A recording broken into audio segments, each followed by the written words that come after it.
I guess murals have really brought forward public art, the idea of art for all, accessible art. Those who can't, find the ways to get into a gallery will be able to find art in their neighborhood because it's a type of belonging, notifying what we have, the land it's also on. What I find really interesting, it brings a lot of community together, more than independent art shows.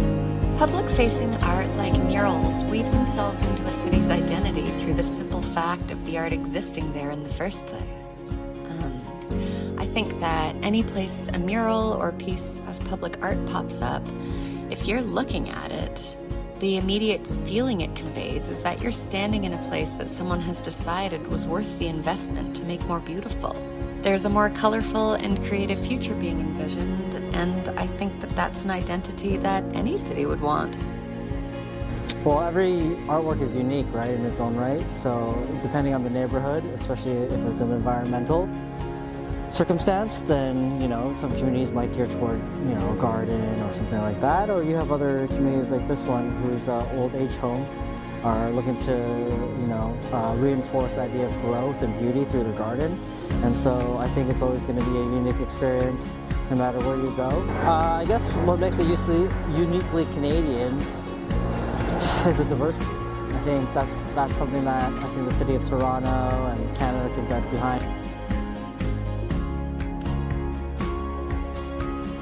I'm not entirely sure whether my art can be considered uniquely Canadian because when I design and paint, I'm trying to speak in a language that is certainly a nod to the local culture, but aims to transcend by being art that is accessible to people of all ages and backgrounds. I make art that is happy and welcoming. There's an element in every mural I've painted that makes it a welcome wall to all people. Come to think of it, that might be the very thing that does make my art uniquely Canadian, in spirit if not in style.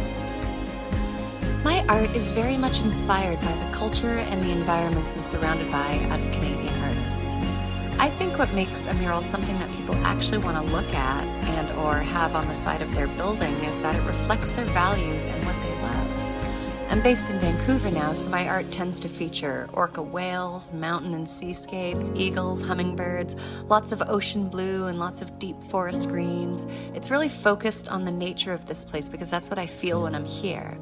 When I'm in Toronto, I'm painting skylines and cityscapes, and there's a more urban, human activity aspect because that's what Toronto is to me, a hub for culture that's been built on the melding of many cultures coming together.